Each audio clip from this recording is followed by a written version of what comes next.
खुलुमबाय रायजोफोर दिनै फुंबिलिनि खौरांफोरा जाबाय। गिबि खौराङाव दं मिस पिंकी बसुमतारिया मिस इउनिभार्स इन्डिया 2026 आव आत्मबि बिश्वासजों गेदेर थिरांथा लानानै गोजौ थाखोआव गसंदों। माहारियारि क्लाबनि जौस्राङाव आसामनि जानानै बाहागो लानायखौ नुनो मोनदों। बिथांनि मोनफ्रोमबो जाफुंसारनायनि थाखाय हामलायथि बावहरो आंनि बे लेटेस्ट बड' क्रिएटर चेनेलनि जानानै। बीटीसी सरकारा मेट्रिक आनजादाव उथ्रिसार जानो हानाय लोगोसे माखासे गुन गोनां फरायसा फरायसुलिफोरनो दान बान्था होगोननि खोथा होदोंमोन। नाथाय बे दान बान्थाफोरखौ थारैनो गुन गोनां सोलोंथाइ गोनां फरायसाफ्रा मोनमारगोन ना? मख'जाथावदि थांनाय माखासे दान सिगाङाव बड'लेण्डनि इयुनखौ गोख्रों खालामनाय आरो थांखिजों बीपीएफ पार्टीनि बान्था होनाय थांखि गोजोन खौसेथि जौगानायनि थाखाय बान्था होनो थांखि लादोंमोन। फारियै बर' फरायसाफोरनि गेजेराव मेट्रिक आनजादाव सा 10 टपार जानायफोरनो 5 लाख रां, बिमा राव एबा एमआइएलआव 100आव 100 जौखोन्दो मोननाय फरायसाफोरनो 3 लाख रां होनो थाखाय खोथा होदोंमोन। थारैनो बीटीसी सरकारा फोसावनाय बे बान्थाखौ फरायसाफोरा मोनगोन ना? बेयो मोनसे गेदेर सोंथि। बेराफारसेथिं मैया फिन बेनि सायावनो खुगा बेखेवदों रिन्जय बर'आ। बिथाङा बुंनाय बायदिब्ला जायखिजाया हारिनि एमआइएल आयदायाव 100 जौखोन्दो मोननाय फरायसाफोरनो 3 लाख रां होगोन आरो टप 10 मोननाय फरायसाफोरनो 5 लाख रां बान्था महरै होनाय जागोन होननानै बुंबावो। लोगोसे उथ्रिसार जानो हानाय फरायसाफोरनि डाटा बुथुमनाया दासान्दि सोलिगासिनो दं एबा जाखाबाय होनना बिथाङा बुंदों। 2026 मायथाइनि नीट आनजादाव क्वालिफाइ जानो हानाय फरायसाफोरखौ रामफल बिल दखरा एबसुनि दैदेनगिरिफोरा बरायदों।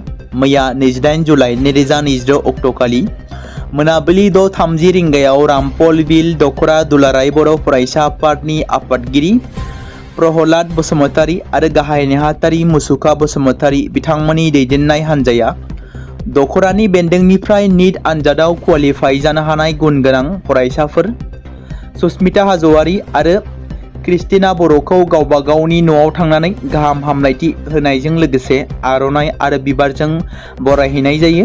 मख'नो गोनांदि भारत नाङै एनटिएजों खुंजानाय 2026 मायथाइनि नीट आनजादाव रामफल बिल दखरानि बेन्दोंआव थानाय बालटङा गामिनि दैदेनसार हाज'वारीनि फिसाजो सुस्मिता हाज'वारीया गासै 720 नाम्बारनि गेजेराव 293 नाम्बार लानानै क्वालिफाइ जानो हादों आरो दैमुगुरि गामिनि बान्दो बर'नि फिसाजो क्रिस्टिना बर'आ गासै 720 नाम्बारनि गेजेराव 491 नाम्बार लानानै क्वालिफाइ जानो हादों।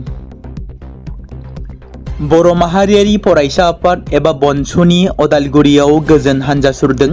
बर' माहारियारि फरायसा आफाद बनसुनि बानजायनायाव मैया अदालगुरियाव गोजोन हान्जा सुरनाय हाबाफारि खुंजायो।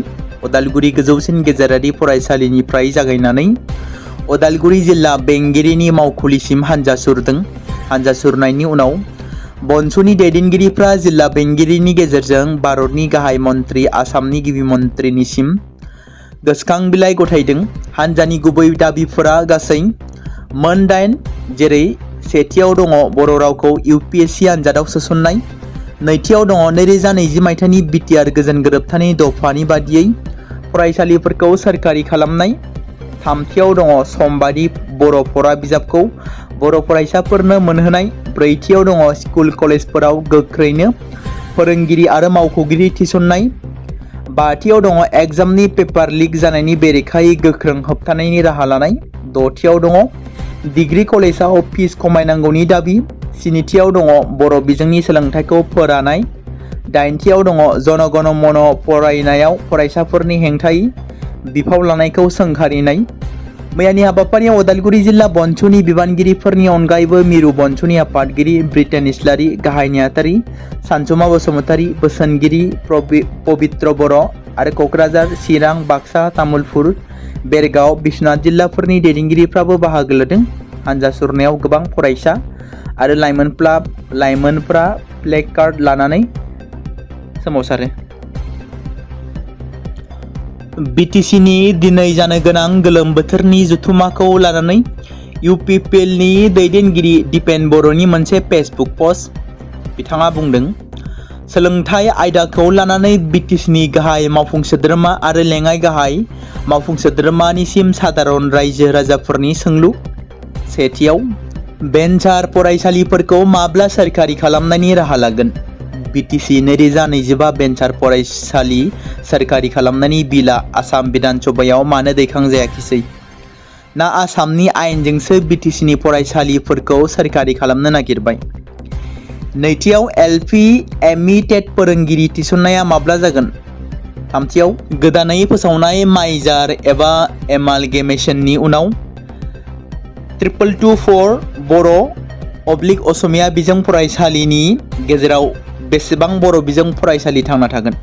ब्रैथियाव, बिटिसिआव दायो नोगोद थाखा राननायनि बादायलायनाय, माखासे फरायसाफोरनो न' थांनानै लांदाङै दिन्थिनानै 5 लाख रांनि थफ्लाहैनाय आरो जाय जेरै हागौ फट' पस्ट होनाय।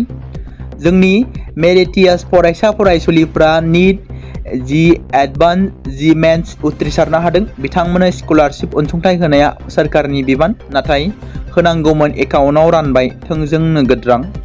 सोंलु जायो, बे राङा सोरखारनि बबे स्किमनि? मानो बयनोबो समानै मुं लानानै राननानै होआब्लासिनो सेरखाय बेरखाय? मेट्रिक आनजादखौ उथ्रिखांनायनि उनाव अनसुंथाइखौ मानो रानाखै? फरायसाफोरनि मोनथाया जाहाथे स्ल'गानल' जाया, बेखौ समाजआ बुंसिगोन। हाउसआव बेफोर आयदाफोरा सावरायजागोन ना? बेफोरखौ सोंथि दैखांदों एबसुनि बारग' आफादगिरि दिपेन बर' बिथाङा। आसुआ हादोरनि गाहाय मन्त्रि नरेन्द्र मदि बिथांनिसिम खर'सा आसामाव बावैसो जालांनाय दैबानायाव गोबां खहा जानायखौ लानानै लाइजाम दैथायहरदों। आसुनि लाइजामाव आसामनि दैबाना आरो हा गिसिखानाय जेंनाखौ हादोरारि जेंना महरै फोसावनो दाबि खालामदों। दैबानायाव गोबां खहा जानाय सराइदेव, शिबसागर आरो जरहाट जिल्लानि थानाय जर'खा इक'नमिक पेकेज फोसावनांगौनि दाबि खालामनाय जादों। गाहाय मन्त्रि नरेन्द्र मदि बिथांखौ दैबानाजों जोबोर गाज्रियै खहा जानाय सराइदेव, शिबसागर आरो जरहाट जिल्लायाव दावबायफैनो आसुआ लाइजामनि गेजेरजों खावलायदों। फकिराग्रामनि गुवाबारियाव गय बिफांफोरखौ दानस'ना बिफांफोरखौ खहा खालामदों। क'क्राझार जिल्लानि फकिराग्राम पुलिस थानानि सिङाव थानाय गुवाबारि गामिनि गय बागाननि बिफांफोरखौ दानस'नानै खहा खालामनाय जाथाया ओनसोलाव दुंहाव थासारि सोमजिहोदों। खौरां मोननाय बायदिब्ला थांनाय हराव खोमसिनि खाबु लानानै सोरबा दुथां सासे सहजमल शेखरनि गोदानै गायनाय गय बागानखौ खहा खालामलाङो। मैया बिफांफोरखौ दानस'नायखौ नुनानै आबादारिफ्रा गोथौयै दुखु मोननाय फोरमायदों। गामिनि बैसोगोरा आरो आबादारिफ्रा पुलिस खुंथायखौ बेनि सायाव नायबिजिरनानै दायनिगिरिफोरखौ साजा होनांगौ होनना दाबि खालामदों। बलिउडनि मुंदांखा फावखुंगुर टाइगार श्रफ बिथाङा दुरान्ड कापआव मुम्बाइ एफसिनि जानानै बे बाराव गेलेनो थाखाय साखाफारा जाबाय। 2026 मायथाइनि दुरान्ड कापआव मुम्बाइ एफसिनि जानानै टाइगार श्रफआ गेलेगोन। बङाइगाव जिल्लानि साप्राकाटा ओनसोलनि थागिबि शंकर दत्त मुंनि सासे लाइमोननि जिउ खहा आरो गुबुन सानैया गोब्राब जोखोम।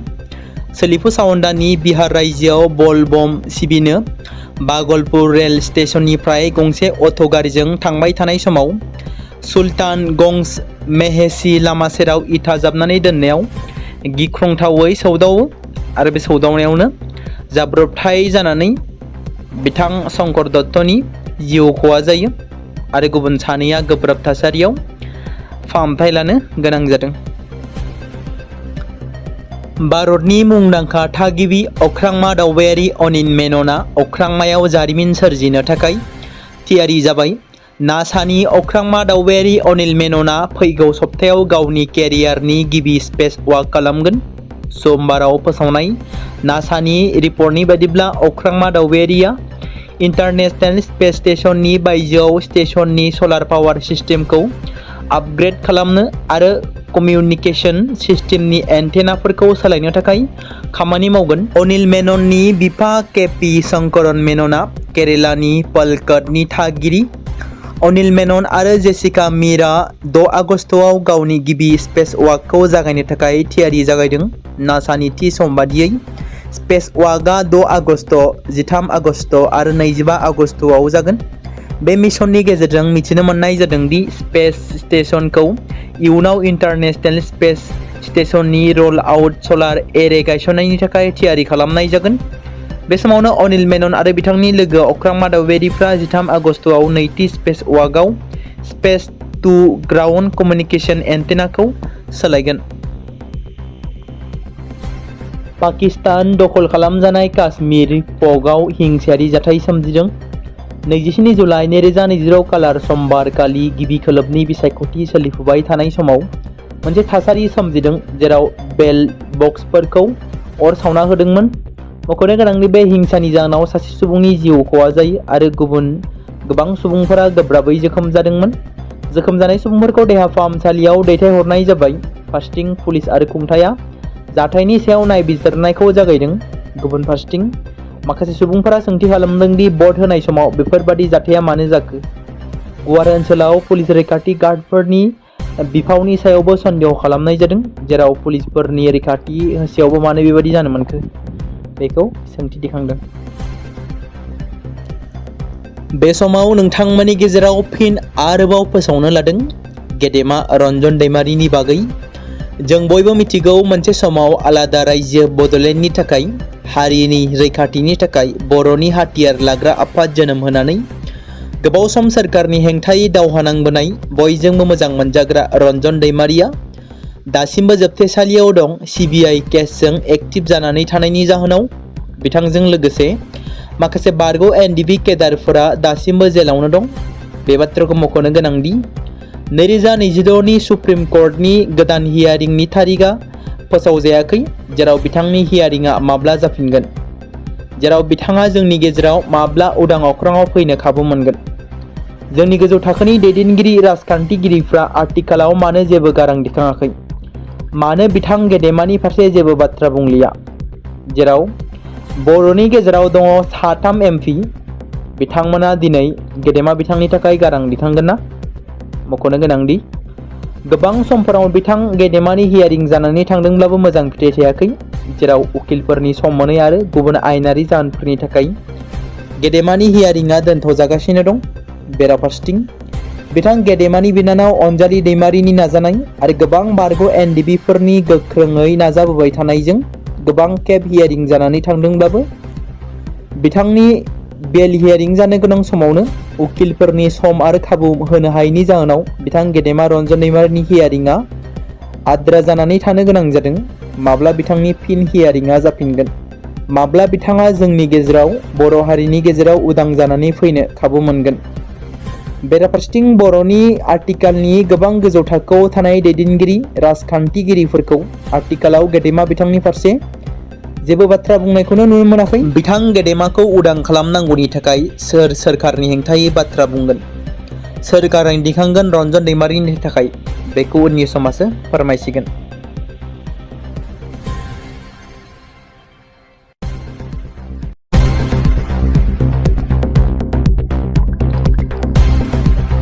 बे समाव मोनसे गोजोनथाव खौरां बाक्सा जिल्लानि बरमायाव थानाय रुरेल एकाडेमिया लानानै फैदों नोंथांमोननि थाखाय मोनसे गोजोनथाव खौरां। थांनाय एसएसएलसि आरो हायार सेकेन्डारिनि आनजादाव जाय फरायसा आरो फरायसुलिफोरा उथ्रिसारनो हायाखैमोन एबा फेल जादोंमोन, बेनि थाखाय रि एग्जाम होफिननो गोसो गुदुं फरायसाफोरा थाबैनो बरमा सेकेन्ड गेटआव थानाय रुरेल एकाडेमियाव मुं थिसनफैनानै मेट्रिक आरो एइचएस आनजादखौ होफिननो हागोन।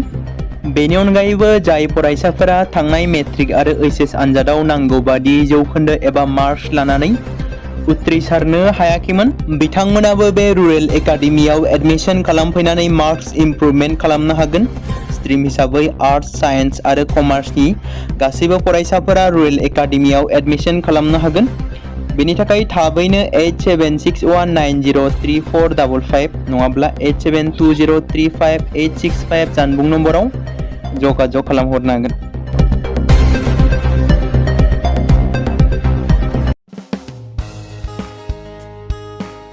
बे समाव मोनसे गोनां फोसावथाय बर' सावथुन नायनानै मोजां मोनग्रा गासै बर' रायजो राजाफोरनि गेजेराव लानानै फैदों मोनसे बर'नि OTT प्लेटफर्म गोनां, जाय प्लेटफर्मनि गेजेरजों नोंथांमोना बर'नि गोदान सावथुनफोरखौ नुनो मोनगोन। थांनाय माखासे बोसोर सिगां बर'नि गेजेराव लानानै फैनाय निउबो एप बायदिनो फिन आरोबाव लानानै फैदों बर' रायजो राजाफोरनि थाखाय बे बाथ्राखौ मख'नाया गोनांदि 2025 मायथाइनि जानुवारि दानाव ओंखारनाय आंगो स्ट्रीम मुंनि मोनसे OTT प्लेटफर्म गोनां निउबो एपनि गेजेरजों नोंथांमोना गोबांथार बर'नि सावथुनफोर जेरै ट्रेजेडी, रमान्टिक, एक्शन आरो कमेडीजों बुंफबनाय सावथुनफोरखौ नुनो मोनगोन। जेरै सनानि नखर, थांखि गैयै समाज, अनसुला आफा, हिर', बिमा बायदि बाजै, अर, थैसाम, वान्टेड, संदान आरो रं नाम्बार बायदि सावथुनफोरा मख'जाथाव। बेफोर सावथुनफोरखौ नायनो थाखाय नोंथांमोना गिबियावनो आंगो स्ट्रीम एपखौ गावनि मबाइलाव थानाय प्ले स्ट'रनिफ्राय डाउनल'ड खालामनानै लोगोसे इनस्टल खालामनानै गावनि मबाइल नाम्बारजों लगइन खालामनानै लाग्रोनांगोन।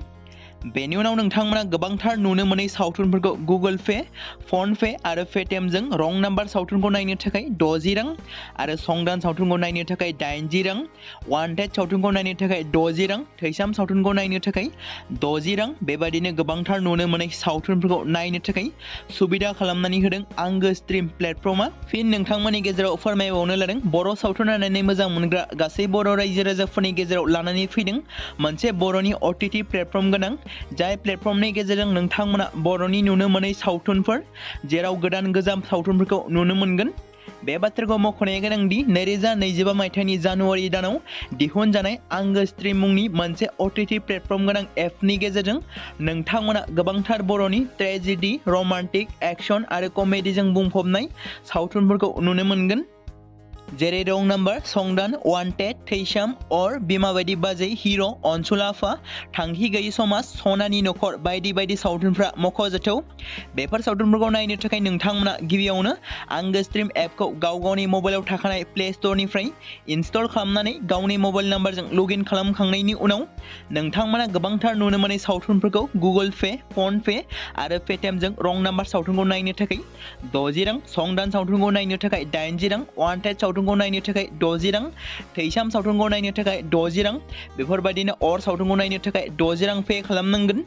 बेबायदिनो गोबांथार नुनो मोनै बर' सावथुनफोरखौ नायनो थाखाय सुबिदा खालामनानै होदों आंगो स्ट्रीम प्लेटफर्मा। बे समाव मोनसे गोजोनथाव खौरां, क'क्राझार जिल्लानि सिङाव थानाय बड'लेण्ड एकाडेमि सिनियर सेकेन्डारि स्कुला लानानै फैदों BTC हालामनि थाखाय मोनसे गोजोनथाव खौरां। 2026 आरो 2027 सोलोंथाइ बोसोरनि थाखाय क'क्राझार तिनिआलिनि हल्टुगाव आउटपस्टआव थानाय बड'लेण्ड एकाडेमि सिनियर सेकेन्डारि स्कुला फार्स्ट इयारनि थाखाय प्रि एडमिशन एबा जेबो बेसेन होनाङालासे मुं थिसननाय आरो फर्म गथायनाया दासान्दि सोलिगासिनो दङ आरो बेनि गेजेराव देग्लायनि मेट्रिक आनजादाव 100आव 75 जौखोन्दोनि गोजौआव जौखोन्दो लानानै उथ्रिसार जानो हानाय साबा फरायसा एबा बिजाथिफोरनि थाखाय आबुङै जेबो बेसेन होनाङालासे मुं थिसननो आरो फरायनो थाखाय खाबु होनाय जादों आरो बेनि अनगायैबो बोसोरै फरायसा आरो फरायसुलिफोरखौ लानानै EBS ट्रिप एबा सोलोंथायारि दावबायनायखौ लानाय जायो। मख'जाथावदि बे बड'लेण्ड एकाडेमि सिनियर सेकेन्डारि स्कुलाव आर्ट्स स्ट्रिमनि थाखाय आयदा हिसाबै इंलिश, ML बड', political science, education, history, economics, advance बड' गासैबो आयदाखौ मोननो हागोन आरो बे सेकेन्डारि स्कुलाव इंराजि आरो बर' बिजोङा थागोन। मोजां सोलोंथाइ लानायनि अनगायैबो बड'लेण्ड एकाडेमि सिनियर सेकेन्डारि स्कुलाव उफ्रा सोलोंथाइ हिसाबै एनभायरनमेन्ट, फिल्ड स्टाडि बायदिखौ लानानै सोलोंथाइ लानो हागोन। बेनि अनगायैबो बे फरायसालियाव हौवासा आरो हिन्जावसाफोरनि थाखाय आलादा आलादायै हस्टेलनि खाबुफोर होनाय जादों। बेनि थाखाय नोंथांमोना आबुङै मिथिबावनो थाखाय एबा थोंजोङै फोनांजाब खालामहर 9101488399 जानबुं नम्बराव।